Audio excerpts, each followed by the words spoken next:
ஒவ்வொரு வேஷமா கலைஞ்சிரும் போல இங்க இருக்கிற நிறைய பேரு நடுங்கி போய் இதுல நம்ம மேல அவதூறு வேற. இப்ப புதுசா ஒரு வெப்பன் ஒண்ணு கொண்டு வந்திருக்காங்க. அது என்ன தெரியுமா? அவங்க தயவால தான் நம்ம ஆட்சி நடக்குதான். மக்கள் தயவால இந்த ஆட்சி நடந்துகிட்டு இருக்கு. மனசாட்சி உள்ள சக்திகளோட ஆதரவால இந்த ஆட்சி நடந்துகிட்டு இருக்கு. நாங்க தான் அனுப்பி வச்சோம் அப்படின்றாங்களே. அனுப்பி வச்சவங்களுக்கு மினிஸ்ட்ரியில இடம் கொடுத்தா ஏன் கதறீங்க? ஏன் இவ்வளவு கோபம்? ஏன் இவ்வளவு கதறல்ஸ்? இதுல இன்னொரு முக்கியமான விஷயம், மார்க்சிஸ்ட் கம்யூனிஸ்ட் கட்சி நமக்கு ஆதரவு கொடுத்தது சுயேட்சையா எடுத்த முடிவுன்னு சொல்றாங்க.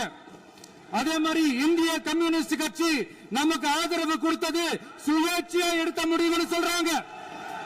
இதுல எங்க இருந்து நாங்க தான் அனுப்பி வச்சோம்னா புரியலையே. மக்களுக்கு நல்லா புரியும். எல்லாத்தையும் தெளிவா பார்த்துக்கிட்டு இருக்கிறாங்க.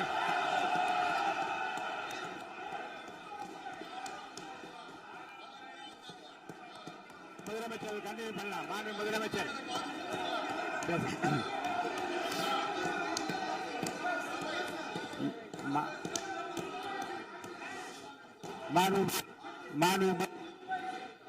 மாண்பு முதலமைச்சர் கண்டினியூ பண்ணலாம்.